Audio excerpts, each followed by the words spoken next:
Hello, this is Veterans News. My name is Ed Allman. Eric Spinner and I will be conducting today's show. I'd like to thank Erica Bradley of North Shore Television for the use of her studio facilities here in Lake Success, and Rebecca Levine for her professional advice.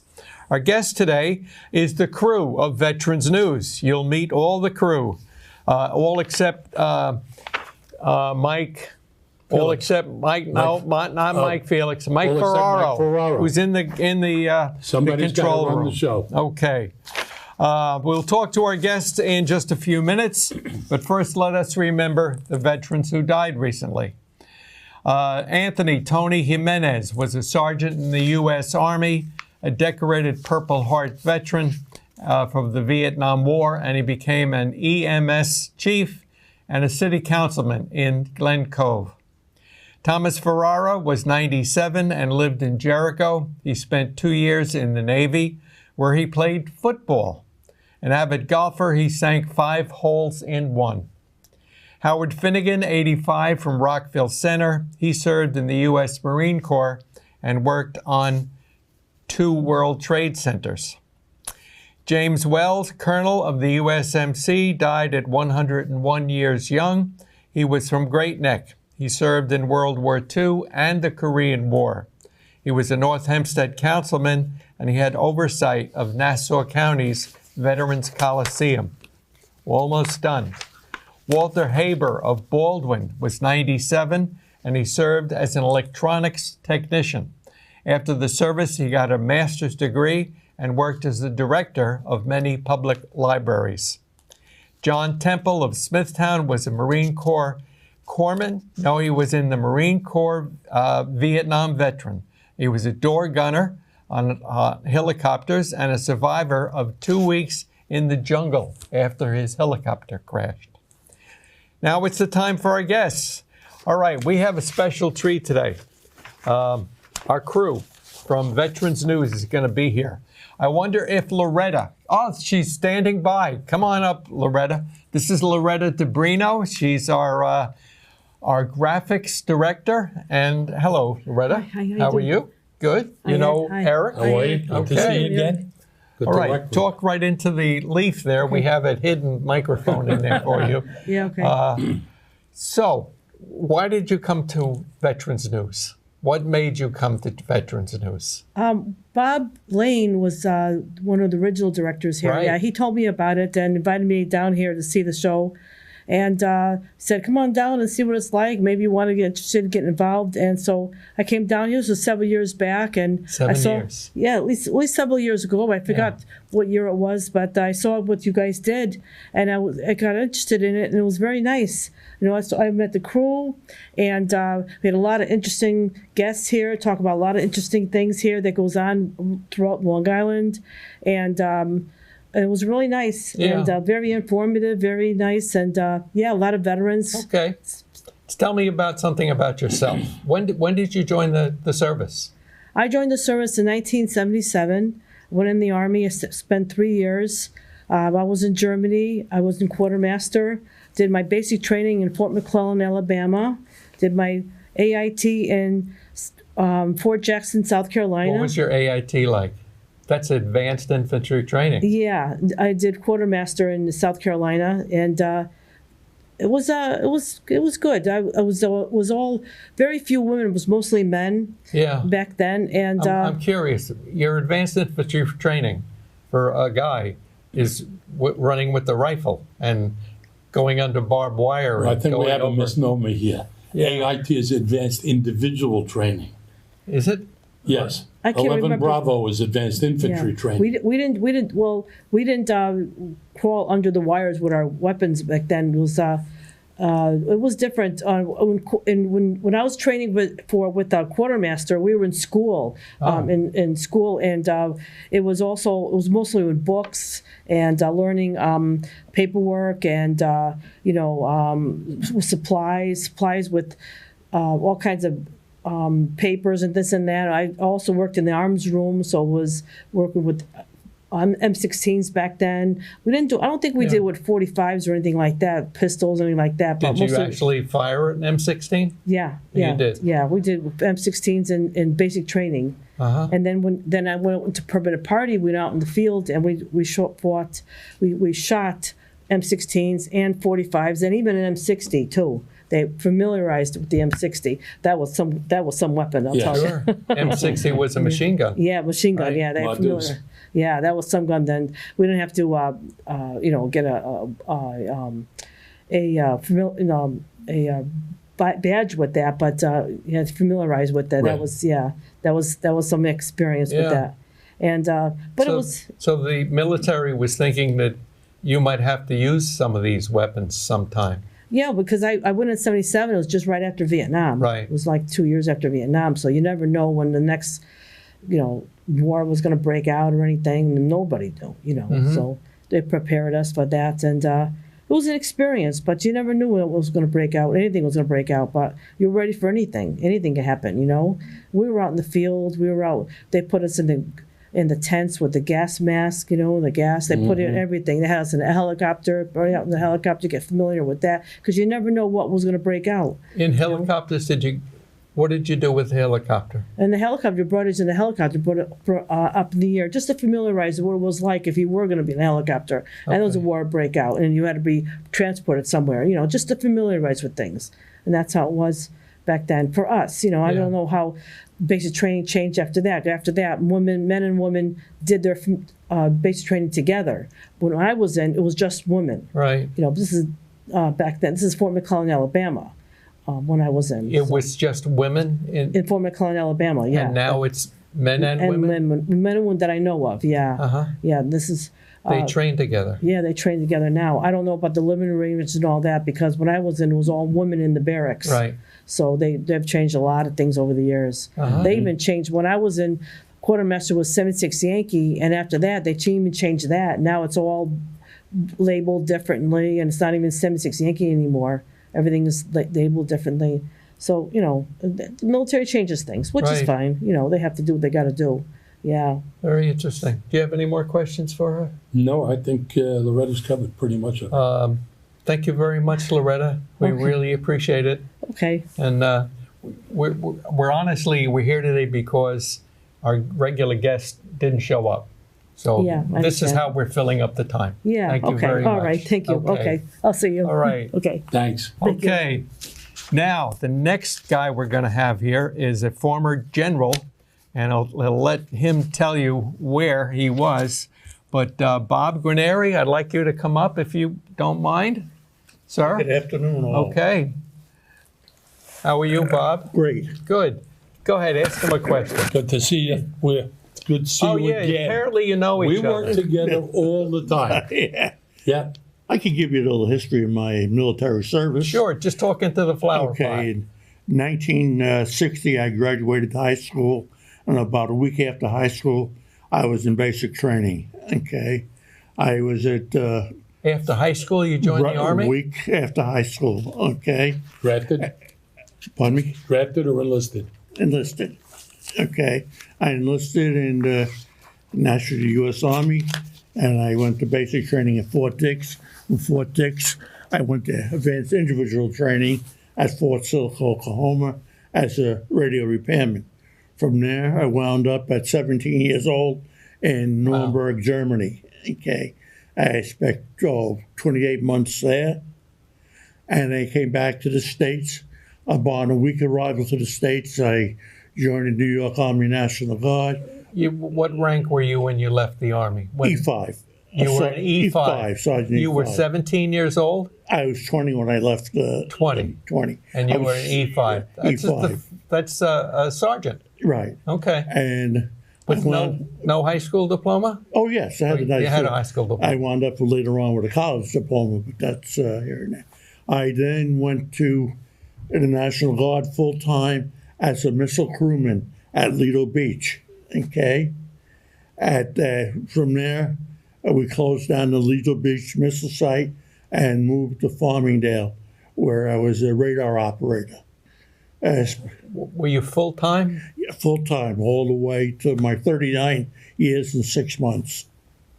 you didn't do reserve time, National Guard time. National Guard I time. was a dual status.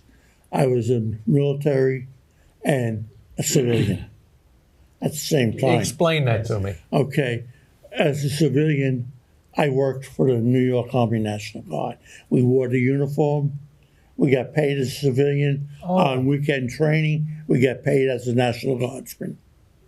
Okay. Okay, So you were full-time with the National Guard. right, Half the time you were in civilian clothes, right, being paid by the National Guard, right. And the Paid by other- the federal government. paid by the federal Both, government. yes, And then on weekends you were dressed Right. in uniform. right.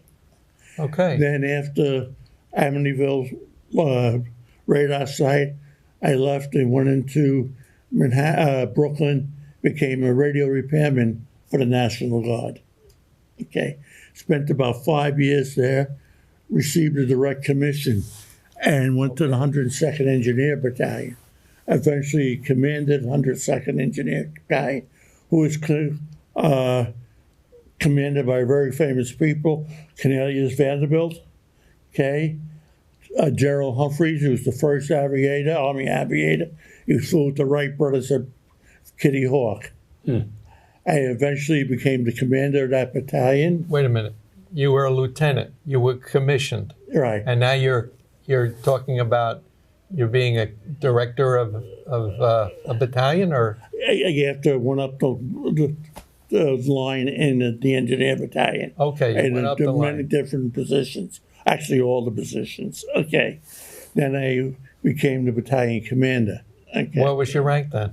lieutenant colonel when I became a battalion. Really? Okay, Okay. that was responsible in 1972, Hurricane Gloria. I had a 1,000-man battalion out here in Long Island, Wow.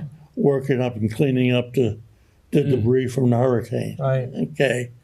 Later on, we were state activated. We went into the prisons. Okay. We were assigned to a prison for the criminally insane. Okay. Then later on, Criminally insane. He's worked. yeah. Okay. I can tell you, It doesn't rub off. doesn't remember all. Then eventually I went to the 42nd DISCOM, where I was the executive officer. Then from there I went to the 42nd Division Artillery, where I was the executive officer. From there, I went to When did you become a general? later on. Okay. Well, we only have 2 minutes left. Okay. Then from there, I went to Camp Smith, where I was the facility manager. We had a 2,000 acre facility with our own storage plant, our own electrical plant, and our You own really hotel. impressed me. You did a lot of stuff. Okay. And I retired from there as a brigadier general. Okay. Wow. It was fantastic. I was responsible at the time. Governor Pataki was the governor of New York, and he had his office there at Camp Smith when he wasn't in Albany. Oh, really? Right, yeah. It's Governor Pataki? Yeah, Governor Pataki. Okay. He had a cottage on the grounds, and he spent quite a bit of time there. Very good. Very good. That's my life in a nutshell. All right. You are about the oldest, the guy with the most seniority on this show. I'm pretty sure. I don't know if Loretta might have you beat or Maybe not. Loretta. But I After think Bob left. Bob Lane. Yeah. That was a shame. Okay. Do you want to say anything about the show? Oh, I think the show is fantastic. Good. Hey, when you asked me to come on, let me see what it's like. Since that point, I enjoyed the hell of it. Good. Very good. Okay. Thank you, Ed. Thank you, Bob.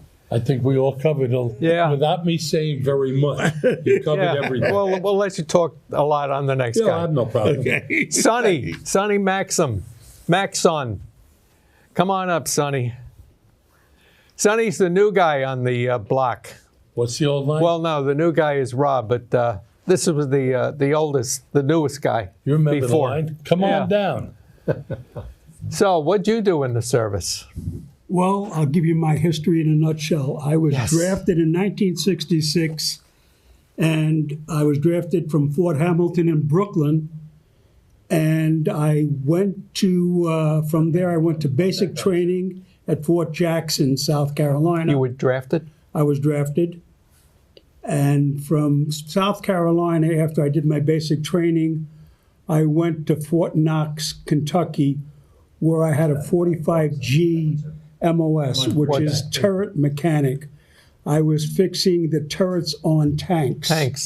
Usually what went wrong with the tanks was the tracks, the contact points on them would go, and it wouldn't traverse 360 degrees. Right. And we changed them.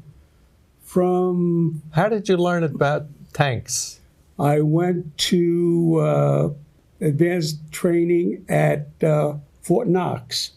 There's a big tank school there that trains every nation, all the U.S. military, and they train every foreign government on tanks. Wow. So when you saw somebody walking with a lot of medals, you saluted the medals. You didn't know what rank he was, but they were trained there. Wow. So after I got my secret clearance, I was trained on a special tank and then sent to Fort Knox, which is Fort Hood, which is the 2nd Armored Division, Hell on Wheels. And I fixed tanks at Fort Hood. And from Fort Hood, they sent me to the Republic of South Vietnam. And I was, I left in 1967 to Vietnam. Wow. And I returned in 1968. I landed in Cam Ranh Bay. And then from Cam Ranh Bay, I went to Nha Trang. But the funny story was, after all the training that I received at Fort Knox and Fort Hood, my company commander in Vietnam says, I got good news and bad news. What's the good I've heard that before. I said, what's the bad news? He says, we don't have any tanks in this unit. You're going to have to go OJT, and we're going to give you a new job. You're going to be a small arms repairman. So what I did was I traveled all around Vietnam, retrofitting the M14 rifles with fiberglass stocks. The wooden stocks would splinter, and they needed linseed oil. And the climate in Vietnam was humid and hot, and the wood would splinter. So they made fiberglass stocks that all they had to do was be wiped down with a rag. Yeah. And I went all over Vietnam, from Phan Thiet to Cam Ranh Bay to back to Tuy Hoa, all over Vietnam. And the funny thing was, this Brooklyn boy went to all southern states for training. Kentucky, South Carolina, Texas. So basically that's what I did in my service. Very good. That in itself, being in the southern states, was an experience for a New Yorker. Well, I came home and asked for a Dr. Pepper. They didn't know what I was talking about at that time. Right. And that was the drink I was drinking in Texas. I liked it. I said, can I have a Dr. Pepper? A who? Doctor who? Yeah, M16s, it was very good. When I got over there, I got nothing but plastic, fiberglass. But I didn't know that. That was the before. M14s. Well, we had M14s and 16s, and then being small arms, the civilian employees that were working in Vietnam were using 45s, and they wanted to be like General Patton, and they wanted to have it nickel plated and silver plated. And once you touch a U.S. gun and you try to do something to it, it's no longer good for use. So they would destroy. We had to destroy these weapons. You were there in 1968. 67 to 68. Yeah. When 68, that was a pretty terrible year for us. The Viet Cong, the North Vietnamese army. Did you get out before that down. or after? I got out just before. I got out in November of 1968. I was flown to SeaTac, Seattle, Tacoma, Washington, where they gave me a brand new uniform, new medals, raincoat, and I said, what do I need this for? I'm leaving the service. They said, we want our military to look good. Yeah. So I had a brand new outfit to go home, haircut, and a steak dinner. Very But they good. didn't want you to wear the uniform when you got home. Well, I wore the uniform when I got home, and unfortunately, I received, like most of my Yes. military buddies, not the warmest of welcomes when I got to the airport. I think at one point they spat on me and how many babies did you kill and all that rhetoric, which was horrible. But you put that behind you and you just do what you did. You know, I wasn't a willing participant, but I am very proud of the United States and proud that I served in the Army, and I'm proud to be a Vietnam veteran.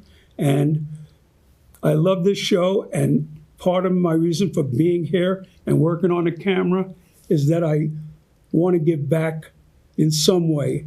And if veterans Very can good. learn from this show and your guest speakers something about the fishing program or the rowing program or any kind of benefits that veterans can receive, it's great because they don't know about it now. And by watching this show, they can learn all about it and partake. Rob, this wasn't actually a commercial, but he just said something about a fishing program. Maybe you'll talk about that when it's your time to get up here. Okay. Thank you very much, Mike. Thank you. Sonny. Sonny. Sonny, I know that, Good Sonny. Good to learn more about you after we're working with you all the time. That's right. It's great. Okay, Rob Ryan, you're next. Okay, I'm off camera. Okay. Son, you got it back. Very good. This is Rob Ryan, and he'll tell you everything about him. And you'll have to tell us about the fishing that's coming up. Hi, everybody. I'm Rob Ryan. You got to talk loud. Ask him a question. Yeah. Yeah. What's this about fishing? How do you? I mean, it's time to fish or cut bait, right? So the great part about Veterans News, when Ed Allman asked me a couple years ago that he needed help he needed help finding guests to come onto the show. And it started out with me meeting one of the finest men that I've ever met in my life. His name was John Welsh, and he was actually a guest on the show. Yeah, you got to talk louder. And hopefully I'm coming in just loud and clear. So John Welsh is a Marine, and he started something called Vets Out of the Rough. He introduced me to what it's like to work every Monday with veterans, teach them how to play the game of golf, and feed them afterwards. We feed 60 to 70 veterans every Monday night at the Vets Out of the Rough organization. Has that started this year? It's already started. It actually started yesterday. Okay. And our guest, by the way, and I'll get to the fishing in a moment, our guest last month, Rena Sylvester, she provided all the food to the Vets Out of the Rough last night. So good things happen because of this show. You meet people, and what I've found myself doing over these last 2 years is putting people together and letting organizations help each other's organization grow and prosper. And that would not be happening if I did not meet Ed Allman, and it wouldn't be happening unless I picked up the banner and started going out and introducing myself to so many people that are doing really, really wonderful things. And you do a lot of wonderful things. Well, thank you. You do. I mean, the guests that we've had on the show over the years has been really, really something. Donna Zeffrin, who kayaks across the Great South Bay with her PAC-22 group, okay, to honor the 22 veterans that commit suicide every day. She was going to commit suicide herself. She had no reason to live, and I won't go through her whole story, but for those that want to know, you can find it on YouTube, because the power of this show is that every program for the last few years has been posted on YouTube, and you could find out all about programs that are going on that will benefit the veterans. Every day we all wake up in the morning and we turn on a news channel, and there's nothing but bad news. But the great news, and this could be veterans' great news, nothing but great news goes down here. Every guest that we have come on this show is doing something pretty spectacular for the veterans, that need the most. The gentleman that was coming on today, he runs a shelter. Yes. It's the Beacon House. Yeah. I mean, he's doing God's work. He's out there helping clothe them, helping feed the various vets, providing shelters for them on a temporary and sometimes on a permanent basis. This is great work. Rena Sylvester, who was on last month, she feeds veterans every day. Lonnie Sherman, who Yes. runs General Needs. Yep. He clothes them and provides boots, hoodies, coats, and essential T-shirts, underwear, socks, the most needed items. One of our other guests was on here. He runs something called the Day at the Races, Right. and that's all being done up at the nursing home. Yeah. Where Gulfport. we bring them out of their rooms and we give them a full day of we create betting forms and we create other forms that represent monopoly money, but all that monopoly money is all cashed in at the commissaries. You don't have too much time left, about 2 minutes. Yeah. Tell us something about what you did in the service and how you got into the service. So Were you drafted? I was drafted. Okay. 1968, I wake up in the morning, Robert Kennedy was assassinated June 5th, 1968, and I'm on my way to Bayshore and getting on a bus. My uncle Walter and my father took me to Bayshore. I get on the bus with a bunch of high school buddies. Everybody was getting drafted. At that particular point, it was right after TET.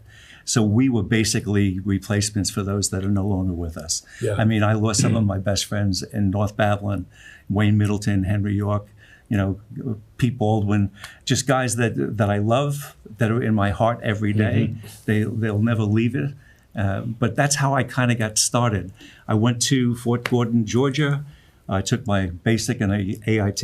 infantry training. I was there too. And then the Army changed my orders, and they sent me back to Fort Jackson, South Carolina, where my life really changed in the military. Instead of becoming a grunt, 11 Bravo, which was most of our MOSs, I became a 71H20. I became radar. You mean like a clerk? A company clerk. Okay. I did the morning reports. Everybody had to do a morning report. I sorted out the mail rooms. I sorted out the supplies, what was needed. You kept track of everything that was being ordered from the food in the kitchen to the supply room, blankets, and so on and so forth. But they really taught me how, in this school, the Army runs, how to set up finance, how to set up payrolls. So Okay, Rob, we're running out of time. See you next month. I hope our guest shows up. I certainly hope And so. by the way, YouTube is on Veterans News UVO Long Island, LI, Long Island. Veterans News UVO Long Island. If you'd You like to can catch catch all the the show, programs. and all the programs are on there. Thank you very much.